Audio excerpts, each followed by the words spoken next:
This book changed my life.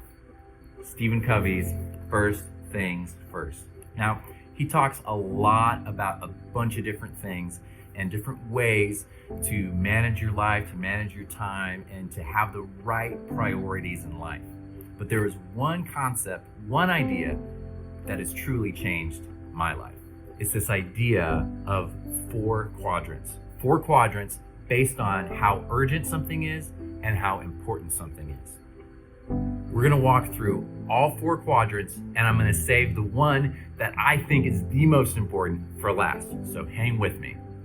Okay, quadrant 1. These are things that are urgent and important.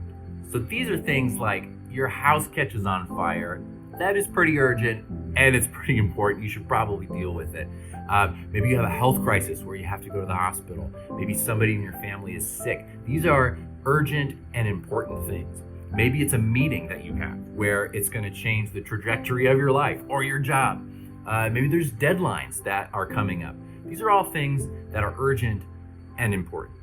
If we stay in this quadrant too long, if we spend most of our time here, we're just going from crisis to crisis to crisis, then we're going to experience a lot of burnout. Okay, let's go to quadrant number 3. Urgent, but not important.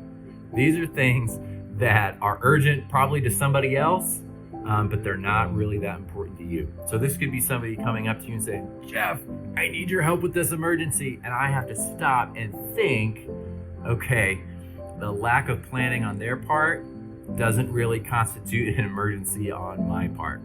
This could also be meetings that have no agenda. We've all been there. They may seem urgent, but they really aren't that important. This could be phone calls that you're getting that you could ignore. These are emails that you don't have to get to right away. They seem urgent, but they're not important. If we spend too much time in this quadrant, we're going to be just going from task to task.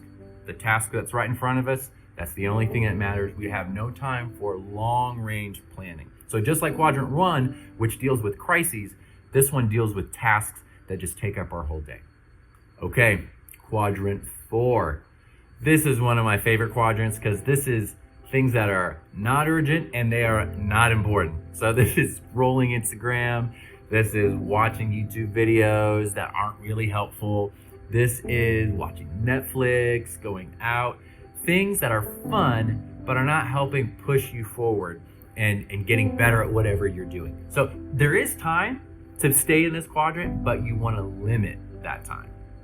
Okay, here it is, quadrant 2, the golden quadrant. This is the one that you want to be in. Staying in this quadrant, focusing on this quadrant, quadrant 2, has really transformed my life and helped me understand how to plan my day and my week so that I'm most effective.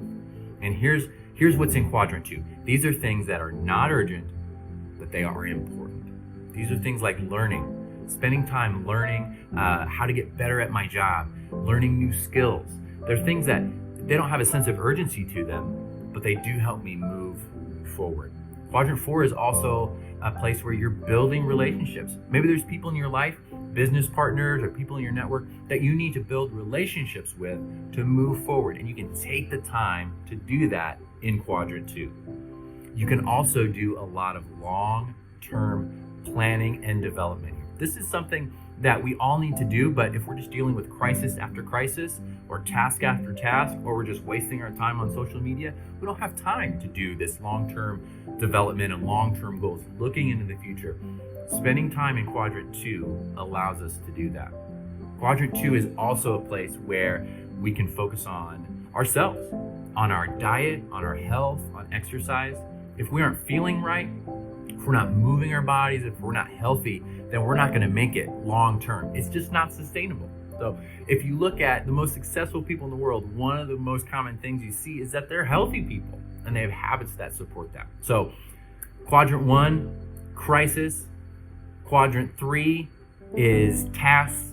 Quadrant 4 is the kind of the fun stuff that you need to limit. Quadrant 2, that's thinking ahead, self-development, learning, always moving forward. All right, guys, I hope this has been helpful. I'll see you in the next video. Make sure to like and subscribe.